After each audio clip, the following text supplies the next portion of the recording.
함께 나누도록 하겠습니다. 오늘 우리가 그 본문의 말씀을 읽어 보셨고 또 앞부분의 내용들을 보면 맹인들의 눈을 띄게 해준다든지 말 못한 사람을 고쳐주는 그런 사역을 했던 장면이 오늘 본문 앞에 있습니다.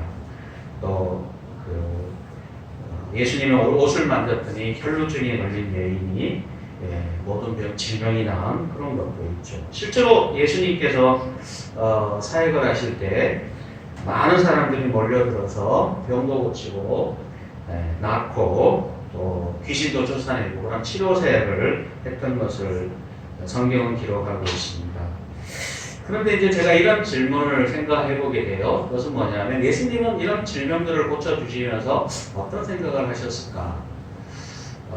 그냥 우리의 그런 필요나 상황들을 고쳐주시고 해결해 주시는 것으로 나의 사명은 다했다. 내가 해야 될 일을 마땅히 감당하고 있다는 것으로 과연 그의 모든 심정을 표현할 수 있을까? 마냥 좋아한 것 같지는 않아요. 왜서 그런지 또 그렇다면 어떻게 예수님은 그들을 보면서 느끼셨는지 그리고 어떻게 돕기를 기대하셨는지 그 예수님의 대안은 뭔지 이런 것들에 대해서 살펴봤으면 좋겠습니다.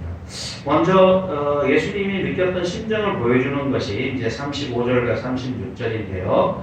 여기 보시면 아시겠지만 예수님은 주로 회당에서 가르치시고 천국 복음을 전파하셨다. 이게 이제 예수님의 주된 사역이었습니다. 특별히 예수님은 이 일을 위해서 모든 도시와 마을을 두루 다니셨고 방문하셨습니다. 예수님은 주로 회당에서 가르치셨고 복음을 전파하셨는데요. 그 당시 회당은 지금 저희 교회와는 좀 다릅니다. 누구든지 거기에 올라와서 성경을 낭독하며 그 성경에 대해서 본인 스스로가 가르칠 수 있는 누구에게나 열려진 공동체로 사용을 하고 있었죠. 사실 그 당시에는 배운 사람이 많지 않고 지금처럼 성경이 이렇게 종이로 주어지지 않아서 아무나 성경을 읽거나 하지는 못합니다. 그래서 대부분 그때는 회당에 선포된 말씀들을 성경 구절을 암송하고 있다가 암송된 구절을 얘기하고 또 그것에 대해 주례를 달고 또 다른 성경 구절을 암송하는 것을 이렇게 차용을 많이 했거든요. 그래서 이 당시에는 암송이 이제 주던 방식이었고 또 이제 회당에서 성경을 이제 낭독하면 우리가 다 성경을 갖고 있지 않으니까 이제 듣는 그런 시기였던 거죠. 그래서 예수님은 누구에나 기회가 있었기 때문에 예수님은 회당에 올라가셔서 성경을 가르치고 또 하나님의 나라에 대한 복음을 전파하셨던 겁니다.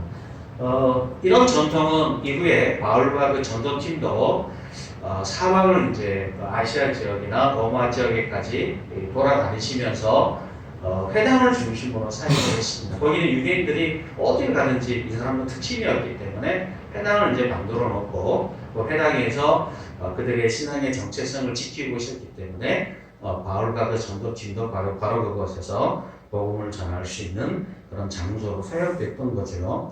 그런데 가만히 보시면 이게 예수님의 주된 사역입니다. 핵심이고 그의 사역의 핵심인데 그런데 이 부가적인 일들이 일어났어요. 그것이 바로 그 다음 구절에 보면 모든 병과 모든 약한 것을 고치는 사역이었습니다.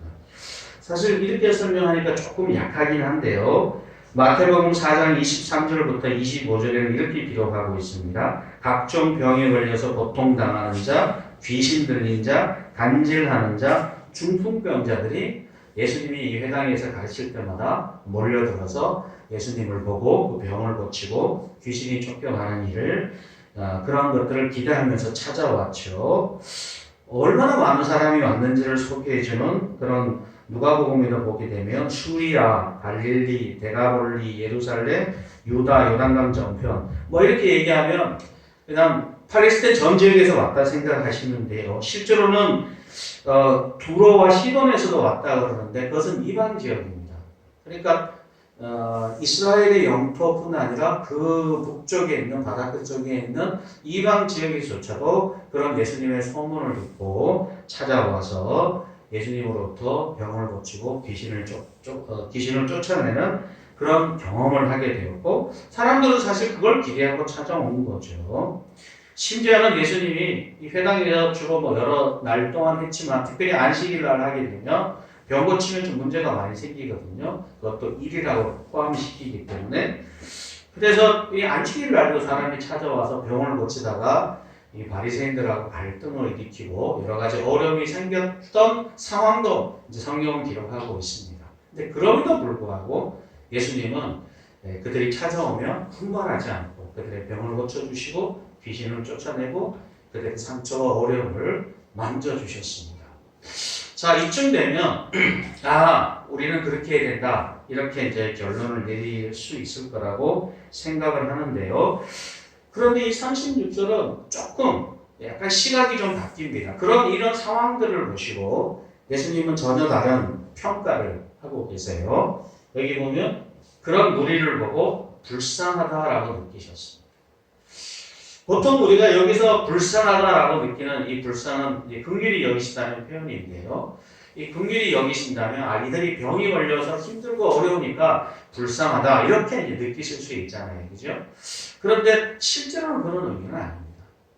물론 그것 자체도 되게 불쌍한 상황이지만 예수님이 보시는 또 다른 불쌍함은 다른 영역에 있습니다. 여기 보면 이렇게 얘기합니다. 목자 없는 양같이 고생하며 기신한다. 아니 병이 걸린 거하고 목자 없는 양하고는 사실 잘 연결이 되지 않죠.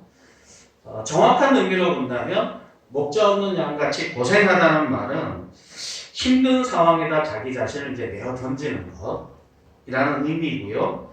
여기 기신함이라고 하는 것은 우리가 열심히 달리면 그냥 걸을 때는 괜찮은데 빨리 달리면 어떻게 되죠? 숨이 그냥 가빠오기 시작하잖아요. 막 헉헉거리면서 가빠오는 것처럼 그런 상태를 기신함이라고 볼 수 있습니다. 그러니까 예수님은 이들을 보면서 이들이 지금 막 병을 고치고 막 그 귀신을 쫓아내고 이런 상황들 속에서 되게 고통 속에서 이것을 해결하기 위해서 예수님을 찾아와서 병을 고치고 있는 이 장면을 보면서 이들이 참 불쌍하구나, 목자 없는 양과 같구나 라는 것을 느끼고 그것에 대해서 얘기하고 있다는 것입니다. 사실 이걸 예수님이 느꼈던 심정은 단순하게 그들이 질병 상태 또는 귀신에 잡혀있는 상태를 얘기한 것이 아니라 자신의 욕망과 또 이런 상황들이 나아지고 또 변화되기를 기대하면서 예수님을 찾아왔는데 문제는 그게 전부라는 거 있습니다. 그게 전부라고. 내 병만 나으면 되고 내 질병만 고치면 되고 내 귀신만 쫓아내면 돼요. 예수님에게 그 이상 아무것도 기대하지 않아요. 그들은 오로지 자신의 육체적인 필요, 자신의 삶의 필요를 가지고 나와서 예수님으로부터 그것을 체험을 받으면 그들은 아낌없이 예수님 옆에 감사합니다 손 들고 다 그냥 돌아갔던 사람입니다. 그러나 아시다시피 그들은 다시 돌아간 그 일상과 삶의 자리에 똑같은 상황 속에 다시 빠져듭니다. 여전히 일상 속에서 헉헉거리며 고생하며 기신하는 채로 살아가야 됩니다. 문제는 뭐냐면 지금 내가 이런 상황과 이런 처지에 살아가는 이유가 뭐고 내가 왜 이렇게 살아야 될지, 내 인생의 의미는 뭔지, 하나님의 나라는 뭔지, 의는 뭔지, 구원이 뭔지에 대해서는 관심이 없어요. 실제로 우리가 예수님이 하셨던 것은 뭐죠? 회당에서 가르치시는데 하나님의 나라에 대해서 가르치시고 복음을 전파하기 위해서 오셨어요. 여기서 복음은 병이 낫는다는 게 복음이 아니에요. 여기서 복음은 그들의 영적인 문제요, 구원의 문제요, 죄의 문제요, 인생에 대한 문제요, 삶의 문제요, 의에 대한 문제였습니다. 물론 예수님은 그들이 갖고 있는 삶의 필요와 처지, 상황들, 그들이 갖고 있는 고통과 어려움을 잘 알고 계셨고 그것도 물론 도와주셔요. 그러나 그것이 전부인 세상은 예수님께서 이 땅에 오신 목적은 아무 관계가 없어요. 어저께 저희 교회에 한 청년이 찾아왔습니다. 교회에 와서 자기가 상담을 받기 위해서 왔다. 뭐 제가 왜 온지는 알죠. 자기가 취업 때문에 왔다가 중진에서 해치에서 취업 때문에 왔다가 안 돼갖고 집이 광주인데 거리를 일단 멀리 잡아야 돼. 광주인데 돌아가면 차비가 없다고 하십니다. 네. 상담을 받으러 왔다는 거예요. 상담이 결국 뭐죠? 상담? 네, 돈을 이제 받기를 원하는 거예요. 그래서 제가 식사하고 차표를 끊어서 서울로 이제 보내줬는데, 그 친구에게는 교회는 그냥 단순하게 자기 차비를 되어주는 장소이 지나지 않아요. 자기는 영혼의 갈급함이 있고 뭐 아무리 무장을 해도 사실 그건 다 쓸데없는 소리고, 그가 원하는 것은 돈 몇 푼 달라고 하는 거죠. 그 사람과 요즘 교회 다니는 사람하고 차이가 있을까요? 예수님 때 차 와서 병을 고치고 귀신을 쫓아내는 사람과 큰 차이가 있을 것 같습니까? 아니에요. 별 차이가 없어요. 자신의 목적을 이루고 자신의 욕망을 채우고 자신의 필요만 채우면 교회는 해줄 수 있는 모든 기능을 다 하는 거예요. 그에게 진리, 의, 하나님의 나라, 구원 이런 단어는 적합하지 않습니다. 지금 예수님께서는 그들의 물론 필요를 채워주세요. 그걸 하나님 예수님이 무시하지는 않으셔요.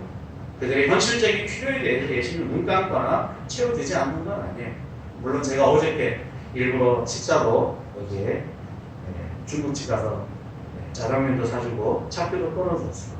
그러나 그에게 있어서 교회는 그 이상의 효능이 없는 것처럼, 그러나 실제로는 교회는 그걸 위해 존재하는 것은 아니잖아요. 그죠? 교회는 구제를 얼마나 잘하나? 물론 구제를 해야 돼요. 어려운 사람 도와줘. 그러나 교회는 그걸 위해 존재하는 것은 아니에요. 교회가 정치적인 의견을 낼 수도 있고 사회에 대해서 의로운 얘기를 할 수도 있어요. 그러나 교회는 그것을 위해서 이 땅에 존재하는 것은 아니에요. 그죠? 그것은 이 땅을 살아가고 있는 사람으로서 당연히 우리가 이웃들의 고통과 아픔을 외면하지 않고 도와주고 섬기는 일이긴 하지만, 그러나 교회가 그것을 위해 부름을 받거나 사역을 하는 것은 아니에요. 근데 문제는 뭐냐면 지금 예수님 주변에 수많은 무리들이 모여서 예수님에게 아우성을 치고 있지만 예수님은 그들의 마음을 아세요. 그들의 고통도 아시지만 그들이 갖고 있는 한계를 아세요. 그들은 다 자기 욕망과 필요를 위해서 소리 지르는 것이지 실제로 예수님의 가르침에 관심은 없습니다. 그것을 뭐라고 그러냐면 목자 없는 양과 같다라고 얘기해요. 양들 목자 없으면 어떻게 되겠어요? 다 지멋대로 먹게 되는 게 먹고 돌아가요. 먹기만 하면 돼요. 그러다가 뭐 위험에 빠지고 제대로 길 가지 못하고 가지 못하죠. 그러면 일단 목자가 이끄는 대로 목자가 있어야지 그들이 안전한 장소, 가야 될 장소, 올바른 장소로 갈 수 있는 거죠. 자, 그러면 이 목자 없는 양과 같은 상태를 조금 다른 표현을 들여서 한번 볼까요? 사실 이 구절로 좀 전환해서 보시면 충분히 이해가 될 겁니다. 자, 여기 보면 노란색으로 되어 있는 게 뭐라 되어 있죠? 들을 귀가 있는 자는 들어라. 이게 성경 구절에 특히 많이 나오진 않습니다. 마태에 한 3번, 마가는 2번, 누가는 1번 나오는데 다 그 두 가지 경우에 나와요. 근데 각각 좀 문맥을 좀 보셔야 되는데 제가 이 마가복음에 나오는 구절을 얘기했습니다. 우리가 같이 한번 읽어볼까요? 또 그들에게 이르시되 사람이 등불을 가져오는 것은 말 아래나 평상 아래 두려 하느냐 등경 위에 두려 함이 아니냐 드러내려 하지 않고는 숨긴 것이 없고 나타내려 하지 않고는 감추인 것이 없느니라. 들을 귀 있는 자는 들어라. 또 이르시되 너희가 무엇을 듣는가 스스로 삼가라. 너희의 헤아림은 그 헤아림으로 너희가 헤아림을 받을 것이며 더 받으리니 있는 자는 받을 것이요 없는 자는 그 있는 것까지 빼앗기리라. 여기 보면 들을 귀 있는 자들아 라고 얘기하시면서 하나님께서 여기 있는 것처럼 등불을 가져다가 그 어두운 곳에 밑에다 두지 않고 위에다 이렇게 올려놓습니다. 그걸 평상 아래, 말 아래 두지 않는다는 표현이죠. 등경 위에 둡니다. 이렇게 높은 곳에 올려놓고, 당연히 등불을 어떤 높은 곳에 놓는 게 정상 아니겠어요? 그죠? 마찬가지로 하나님께서는 하나님의 나라의 진리와 가르침을 이렇게 등경 위에 올려놓습니다. 선포되게 하시고, 많은 사람이 들을 수 있도록 해놓으셔요. 자, 그런데 들을 귀가 있는 사람들은 그걸 듣고, 들을 귀가 없는 사람은 그걸 못 들어요. 여기 보면 너희가 무엇을 듣는가 스스로 삼가라. 너희가 지금 듣고 있는지 한번 잘 생각해 보라는 거죠. 헤아리는 그 헤아림으로 헤아림을 받고 더 받는데 있는 자는 받고 없는 자는 빼앗긴다. 근데 여기서 핵심은 이 두 가지를 연결하는 것이 바로 들을 귀 있는 자는 들어라. 하나님의 복음의 말씀을 관심이 있고 들으려고 그리고 헤아리고 하는 사람은 그것을 듣고 자기 것을 만들 수 있고 자기 안에 열매를 만들어내지만 그 관심이 없는 사람은 그걸 받을 수 없고 듣지 못하고 듣는다 할지라도 남는 게 없게 되는 거죠. 신기한 것은 뭐냐면 이 들을 귀 있는 자들은 들으라 또는 귀 있는 자는 들으라는 말씀이 씨 뿌린 자 귀에 똑같이 등장합니다. 대부분 마태복음이나 마가복음이나 누가복음에 나오는 모든 그 귀 있는 자는 들을지니 하는 표현은 씨 뿌린 자 귀에 중간쯤에 들어갑니다. 이것은 예수님께서 비유로 말씀을 하신 다음에 내가 지금 이 비유로 전하는 것은 듣는 자가 제대로 듣지 못하게 하려 한다라고 얘기하면서 귀 있는 자는 들어라라고 하고 씨 뿌린 자 귀를 말씀하세요. 씨 뿌린 자 귀는 씨를 뿌렸는데 밭의 상태에 따라서 열매를 맺고 맺지 않음이 결정이 돼요. 그죠? 그래서 길가에 떨어진 것은 사단이 이제 가져가 버리고, 그 다음에 바위밭에 떨어진 것은 뿌리를 내리지 못해서 쭉 자라다가 죽어버리고, 그 다음에 가시덤불에 있는 것은 뭐 환난을 겪고 인생의 염려와 뭐 여러 가지 환난 속에서 열매를 맺지 못하게 되는 거죠. 그러니까 우리의 상태에 따라서 우리가 어떤 하나님의 자녀 백성으로 하나님의 말씀에 관심이 있느냐에 따라서 그 가르침이 열매를 맺을 수 있고 열매를 맺지 못한다라고 결정이 된다고 얘기합니다. 그래서 말하기는 하나님의 메시지는 많은 사람이 듣지만 그러나 그것은 귀 있는 사람들에게만 들리고 열매를 맺게 된다.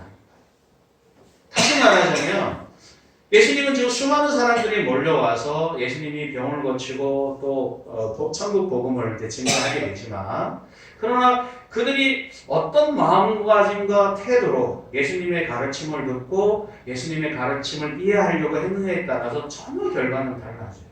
어떤 사람은 예수님의 가르침에서 하나님의 나라의 위대함을 경험하고 또 그분의 역사와 능력을 발견하려고 하는 사람들에게는 그 진리의 말씀이 그의 마음에 새겨지고 삶의 자리에 열매를 나타내고 결국 예수님을 따르는 사람이 됩니다. 그러나 단순하게 와서 자기의 병을 고치고 그냥 삶의 문제를 해결하는데 초점을 두고 있는 사람들은 예수님의 가르침을 듣지만 그건 아무런 효력을 발휘하지 못해요. 열매를 맺지 못해요. 결과를 만들어내지 못한다는 겁니다. 결국 그런 사람을 들을 귀가 없는 사람, 들을 귀가 있어야지만 되는데 들을 귀가 없는 사람들에게서는 예수님의 가르침은 아무런 열매를 맺지 못하고 그들에게서는 하나님의 나라의 구원에서 멀어질 수밖에 없다는 것입니다. 결국은 이 당시에 예수님은 자신의 욕망을 채워주는, 자신의 필요를 채워주는 분으로 전부입니다. 그래서 우리가 오병이어 기적에 보면 요한복음에 나오는 오병이어 기적에 보면 예수님을 왕으로 선지자로 그 선지자다 그러면서 왕으로 섬기려고 그랬는데 그냥 자신의 먹을 것을 채워주는 사람으로서 왕을 세우려고 하는 것이지 그분이 메시아로 인생의 주인이시고 진리이신 예수님을 이해하고 받아들이는 것은 아니라는 거죠. 그런데 신기하게도 이 귀 있는 자는 들어라 하는 이 말씀은 이처럼 복음서에는 나오지 않고 점핑해서 요한계시록 7교회에도 동일하게 등장을 합니다.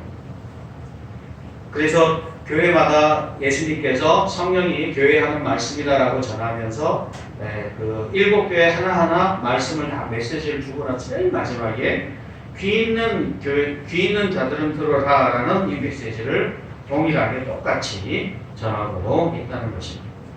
그것은 1세기 교회는 이 하나님이 예수님이 주신 말씀을 잘 듣기 어려운 상황이었어요. 왜냐하면 환난과 핍박과 어려움 속에 있었기 때문에 사실 그런 현실적인 장벽이나 이 어려움은 하나님의 메시지를 참 주의 깊게 듣고 그것을 붙들고 믿음으로 살아간다는 것이 정말 어렵거든요.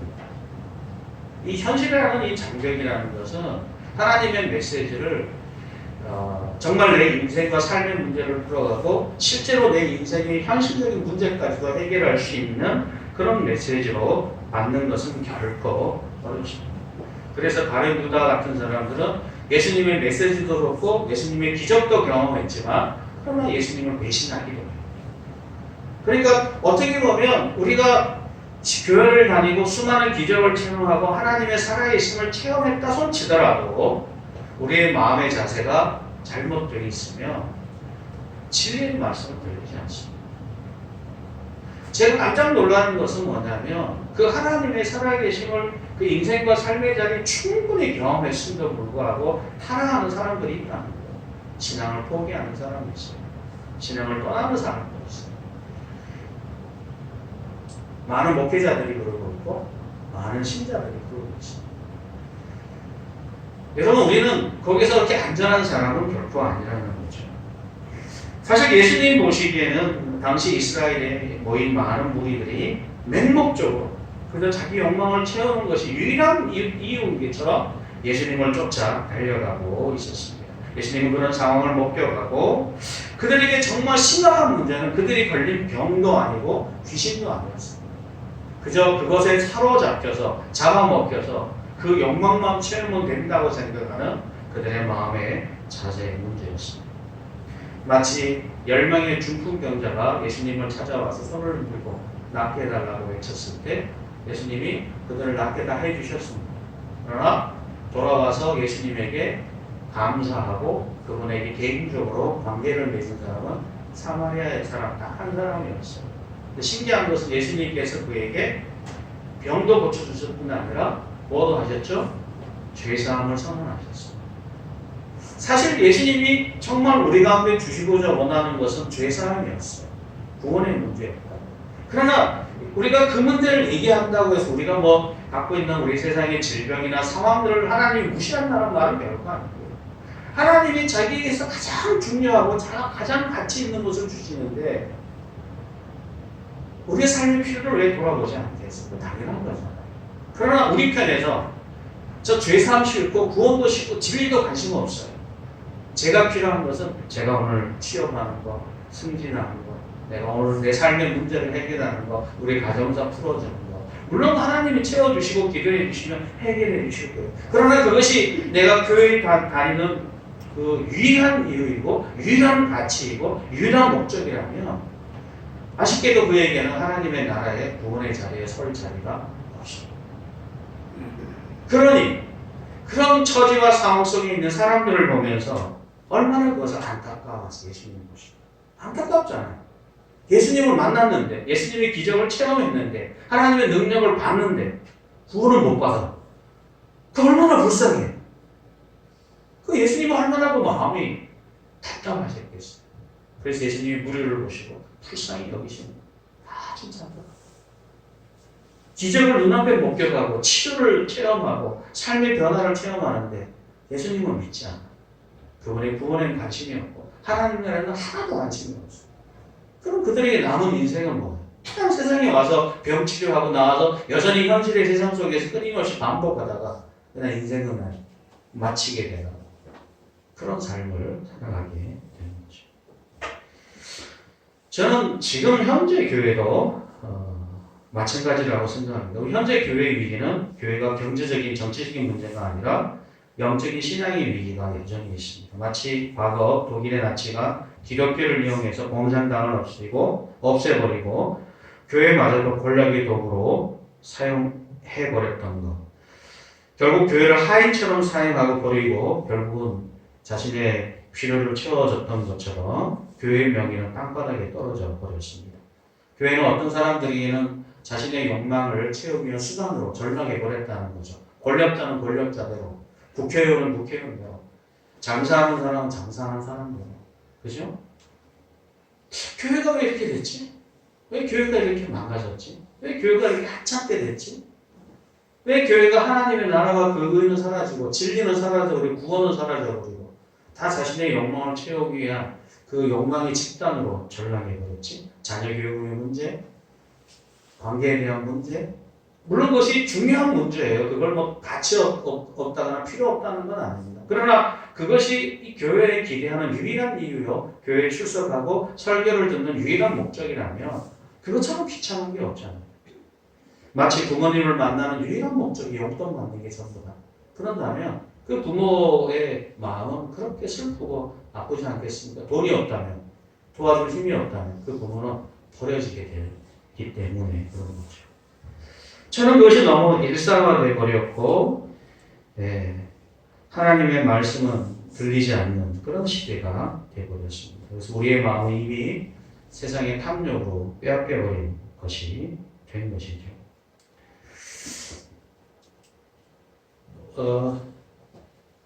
베드로서 1장 4절인데요. 한번 같이 읽어봅니다. 이로써 그 보배롭고 지극히 큰 약속을 우리에게 주사 이 약속으로 말미암아 너희가 정욕 때문에 세상에서 썩어질 것을 피하여 신성한 성품에 참여하는 자가 되게 하려 하셨느니라. 예, 우리가 하나님의 교회 또는 신자 하나님의 말씀은 정욕 때문에 이 세상에 썩어지고 사실 우리 욕망이라는 것이 정당한 가치를 가지고 있기도 하지만 그러나 이 정욕이 휘둘리는 순간 우리는 하나님 앞에 신의 성품에 참여한 하나님의 거룩한 자녀가 되는데 아주 큰 걸림돌이 됩니다. 우리의 욕망 자체가 없앨 수는 없어요. 그 욕망 자체가 전부 다 틀렸다고 할 수는 없습니다. 그러나 이 욕망이 휘둘리는 순간 이 욕망 앞에 이 정욕이 죄와 더불어 결탁하는 순간 이것은 무시무시하게 우리를 붙잡아서 무너뜨릴 수 있습니다. 그게 교회 직분이 무엇이든 그 사람이 얼마나 경건하게 살든 상관없이 너무나 한순간에 사람들을 죄에 비참한 그런 모습으로 끌려가게 되는 거죠. 최근 제가 이렇게 보면서 그 일면 가짜 뉴스라고 불리는 많은 카톡들 그런 이야기들이 여론을 통해서 또 신문이나 방송을 통해서 이렇게 보여지는 것을 보면서 제가 많이 우려합니다. 그것은 뭐냐면 그냥 단순하게 세상 밖에 이렇게 가면 아무것도 아닐 텐데 문제는 그것이 기독교라는 이름으로 사용된다는 거예요. 교회 안에서 잘못된 정보, 잘못된 가치, 잘못된 가르침들이 교회의 이름으로, 기독교의 이름으로, 성경의 이름으로 사용되고 사람들을 현혹시키고 무너뜨리고 있습니다. 저는 이것이 마치 뭐냐면 교회 강단에서 또는 기독교인들이 비성경적인 가르침을 또는 성경이 말하지 않고 있는 메시지를 붙들고 그것을 전하고 그것이 정상인 것처럼 그것이 옳은 것처럼 증거되고 사람들을 현혹시키고 사람들을 끌고 다니는 모습을 봅니다. 저는 그런 면에서 예수님께서 이런 현실을 안타까워하시고 그 다음에 이런 현실을 바꿀 수 있는 새로운 방법 또 새로운 대안을 제시하고 있는 것이 옳다라고 생각을 합니다. 그것은 바로 무엇이냐면 추수할 일꾼을 보내달라고 기도하는 거죠. 청하는 거죠. 추수할 것은 많습니다. 추수할 것은 많은데 일꾼이 너무 없어요. 사실 우리가 아는 바와 같이 예수님께서 이 땅에 오셔 사역을 하실 때 예수님 홀로 그 사역을 하셨고 제자들은 아직 준비가 되지 않은 상황이었어요. 그래서 예수님이 금방 있었던 이 사건을 중심으로 해서 제자들을 세우는 과정들이 시작이 됩니다. 여기 마태복음 9장 1절에 보면 예수님께서 지금 우리가 봤던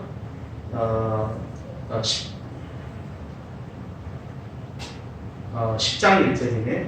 여기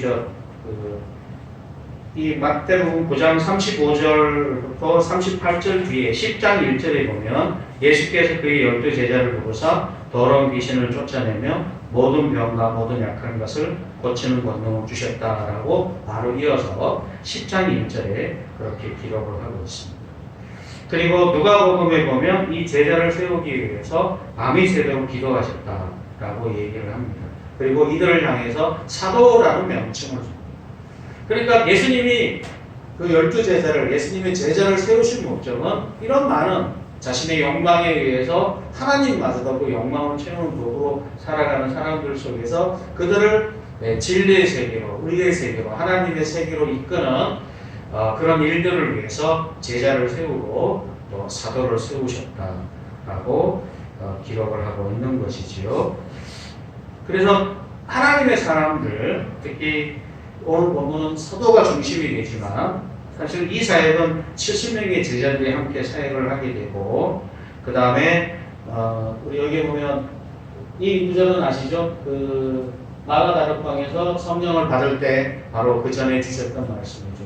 그래서 성령이 임하시면 너희가 권능을 받아서 온 세계에 복음을 전할 것이다 라고 하고 그 마가다락방에 모였던 그 20명의 사람들에게 하나님의 성령을 주셔서 그들을 각자 하나님의 부르심을 받아 이와 같은 일을 하도록 세우셨습니다. 이들의 역할이 뭐냐면 바로 증인이죠, 증인.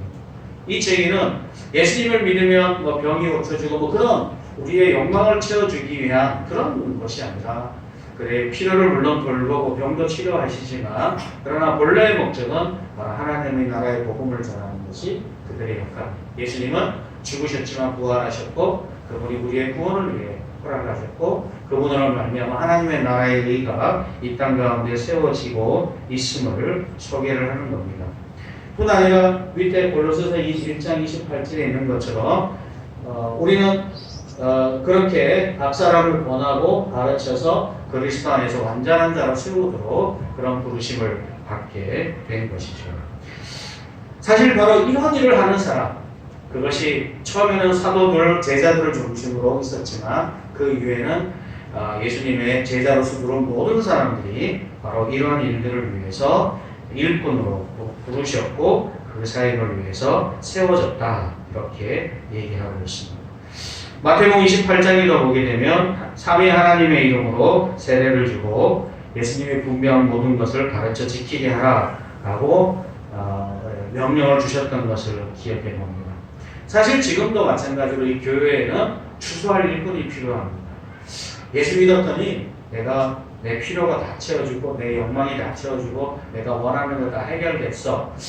물론 그런 요소가 있으니까 그걸 우리가 간증을 하고 자랑할 수 있죠. 그러나 여기서 멈추지 않고 조금 더 한 단계 넘어가서 그뿐 아니라 하나님은 나의 영혼의 필요도 채워주시고 내 죄도 해결해 주시고 그분의 의와 거룩이 뭔지도 가르쳐 주시고 내 욕망이 전부가 아니라 하나님의 나라와 그 의를 위해 산다는 것이 무엇인지를 가르쳐 주셨어 라고 얘기할 수 있는 추수할 일꾼이 필요합니다. 어떻게 보면 우리가 속한 많은 이 시대의 강정 중심의 사역이 대체로 보면 우리의 욕망을 북돋워주는 역할을 합니다. 예수 믿으면 우리가 갖고 있는 모든 계획과 필요한 것들을 다 채워주시고 그리고 그들이 일꾼으로 사역자로 세워지고 그리고 그것이 반대상에서 여러분 예수 믿으면 다 채워줍니다 라고 메시지를 전하고 그래서 모든 것을 다 동의해요. 그래서 사람들은 끊임없이 자기의 욕망을 채워주는 하나님으로 만족하고 살아갑니다. 예수님이 보시면 너무 안타깝고 불쌍한 거예요. 좋은 추수할 일꾼이 없어요. 하나님의 나라와 의를 구하면 이 모든 것을 주시긴 하시지만 그러나 우리가 하나님의 나라와 의를 구해야 되잖아요. 진리가 뭔지를 얘기할 수 있어야 되잖아요. 제가 전에 한번 저희 교회에 나오셨던 어떤 분이 저한테 이렇게 얘기하시는 거 제가 자주 말씀드리지만 다시 한번 기억해 보면 우리 형님한테 전도를 하고 싶은데 이 형님이 나보다 훨씬 부자라 전도할 수가 없습니다. 내가 좀 더 부자라면 내가 좀 더 사회적으로 신분적으로 훌륭하면 전도할 수 있을 텐데 그렇지 못하니까 내가 할 수 없습니다. 이런 얘기를 간접으로 하시더라고요. 그 얘기를 들으면서 제가 너무 안타까웠어요. 사실 우리가 그런 마음이 없지 않아 있죠. 나보다 훨씬 잘 살거나 사회적 신분이 좋거나 잘 나가는 사람한테 예수 믿으십시오. 그리고 예수를 믿어야 될 이유를 설명하는데 마땅한 방법이 없잖아, 솔직히. 그죠? 그럼 다시 한번 우리가 우리 자신에게 한번 물어보세요. 내가 예수님 믿는 목적이 뭐지? 이유가 뭐지? 내가 왜 교회 다니지? 마음의 평안을 얻으려고? 교회 다니면 내가 필요가 채워지니까? 기도하면 다 응답해 주시니까? 그게 우리의 전부라면 내가 전도할 이유도 없고 복음을 전파할 이유도 없고 그들에게 내가 이 세상 속에 마치 이교 시민처럼 자신 있게 말할 수 없겠죠. 그러나 우리가 진리를 알고 하나님의 나라를 알고 그분의 의를 알고 가치를 안다면 우리는 전혀 다른 세계 속에서 그들에게 얘기할 수 있습니다. 그게 전부가 아니에요. 그게 모든 가치를 다 말해주는 거 아닙니다. 여러분의 죄사함이 필요합니다. 하나님의 나라는 의와 평안이 있어요. 내가 비록 당신보다 가난하지만 내가 비록 당신보다 사회적 신분이 높진 않지만 가진 것은 많지 않지만 그런 내 안에 하나님이 주시는 참된 평안이 있어요. 진리가 주는 자유가 있습니다. 뭐 이렇게 말을 할 수 있어야 되잖아요. 그죠? 그죠? 그렇지 않아요?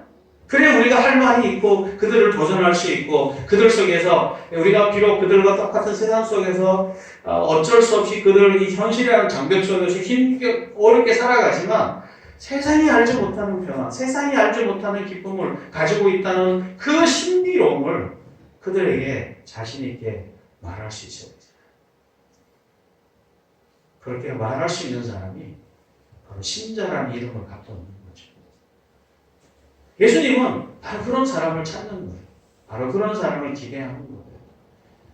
현실에 눈이 멀어서 자기 욕망이 눈이 멀어서 그것만을 채우면 하나님으로부터 아무것도 기대하지 않는 사람들이 아니라 우리의 모든 필요를 채워주시지만 혹 채워주지 못할지라도 여전히 그분은 나의 주인이시고 왕으로서 내 인생과 삶을 다스리시고 내 인생을 아름답게 이끌어가시는 비록 내가 세상에서 지위가 높지 않고 또 때때로 가난할지라도 전혀 내가 아까워하지 않는 그 하나님의 나라와 의가 나를 두르고 나를 붙잡고 그리고 그 믿음 속에 살아가는 사람을 일상 속에서 하나님이 버려두지 않고 책임져 주시고 그들의 필요에 함께해 주시고 그리고 그 안에 있는 참된 가치와 의미를 경험하게 해주시는 그 하나님을 우리가 알아야 되지 않겠습니까? 그거 안 한다면 매일 교회 나와서 시간을 들이고 헌금을 하고 이 아까운 시간과 열정을 들여서 하고 있겠어요. 그죠? 어떻게 보면 우리가 예수 믿는 사람은 그 신비와 기적 속에 살아가는 거예요. 그 신비와 기적 속에서 우리는 그리스도 안에서 완전한 자가 세워지고 그것에 대해서 자랑할 수 있는 사람이 되는 거죠. 저는 너무나 당연히 예수 그리스도 안에 있는 참된 기쁨과 평안이 교회의 가장 중요한 주제이고 가르침이고 이유가 되는 그런 좋은 교회와 그런 좋은 가르침이 있는 교회 또 그렇게 되는 공동체들이 점차 늘어나고 제가 이렇게 메시지 전한 또 다른 이유 중에 하나는 여러분이 이제 명절 때 여러 사람 만나잖아요. 내가 교회 다니고 있는데도 불구하고 여전히 좀 세상에 주변의 사람들보다 물론 다른 사람보다는 좀 부유하지만 그래도 이 가족들을 만났는데 좀 가끔 내가 그렇지 못하니까 좀 씻은 말로 좀 이렇게 부끄러워지거나 좀 쫄 때도 있잖아요. 쫄다 표현이 적절하진 않는데 하여간 좀 이렇게 위축이 되고 막 그럴 때 있잖아요. 이런 사는 게 뭐 그러냐, 뭐 취업은 됐냐, 뭐 이런 뭐 결혼을 했냐, 뭐 이런 얘기 들으면 좀 많이 위축도 되고 불편하고 어렵지만 그럴 때 우리가 세상 사람들처럼 똑같이 위축되고 그래 나는 그렇게 말하니까 나 할 말이 없어 이렇게 되는 것이 아니라 내가 신들어서 가지는 담대함. 그래도 저는 감사해요. 그래도 저는 기뻐해요. 그래도 저는 평안이 있어요. 그럼에도 불구하고 하나님이 제 인생을 책임져 주실 거예요. 나중에 제가 멋지게 사는 걸 제가 보여드릴게요.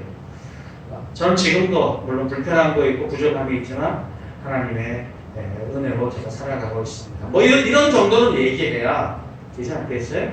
그래서 사실 우리 신자들은 그런 신비 속에 살아가는 거예요. 기적 속에. 세상 사람들은 좀 이상하다고 외울지 모르고 마약했냐고 그렇게 물어볼지 모르지만 세상이 줄 수 없는 기쁨으로 사회잡혀 가고 있기 때문에 혹 어떤 사람들이 여러 인생의 위기와 어려움 속에 있을 때 그때 그 오빠가 그 형이 그 사람이 교회 다니면서 그런 얘기했지 그런 게 생각이 나고 그 의미가 부여되고 할 수 있지 않겠어요? 여러분 그거 우리 솔직히 있잖아요. 그죠? 없으신가? 그거를 결코 작은 걸로 여기지 마시고 자신 있고 당당하게 하나님의 나라 안에 오는 기쁨과 즐거움과 평안과 삶, 비밀을 소유하고 있다는 그 자부심으로 살아가시고요. 저는 저희 교회 안에 그런 자부심을 가지고 살아가는 오늘 성경대로 얘기한다면 추수할 일꾼들이 더 많아지길 기대하고 소망합니다. 그리고 그것을 자신 있게 뚜렷하게 분명하게 얘기할 수 있는 그런 많은 일꾼들을 우리 하나님이 보내주시기를 소원합니다. 우리 두 분의 권사님이나 또 교회 많은 일꾼들이 모여서 그것을 함께 자랑했을 때 야 너 그게 신앙이고 그게 뭐 이렇게 얘기하는 것이 아니라 그래 맞아 나도 그렇지 하고 공감하고 또 격려해주는 그런 추수할 일꾼들이 많았으면 좋겠습니다. 하나님께서 저희 교회 우리 주변에 그런 사람이 넉넉히 있기를 바랍니다. 여러분도 그렇게 되시기를 주의 이름으로 축원합니다. 기도하겠습니다.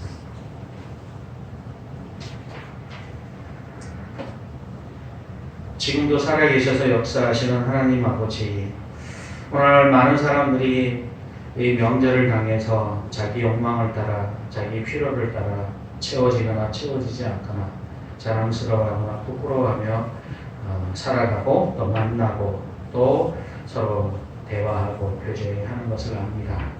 하나님, 우리가 이 현실을 살아가고 있기 때문에 어쩌면 하나님의 나라의 메시지가 귀에 들리지 않고 그것을 의지하여 살아간다는 것이 별것 아닌 것처럼 느낄 수도 있습니다. 그러나 예수 그리스도 안에 있는 그 신비를 경험한 사람, 하나님의 나라의 의의 필요성을 깊이 체험한 사람, 죄로 인하여서 우리의 절망스러움을 구원의 놀라운 소식으로 해결된 사람, 바로 그 사람 마음에는 결코 이 신비는, 이 기적은 작은 것이 될 수가 없습니다.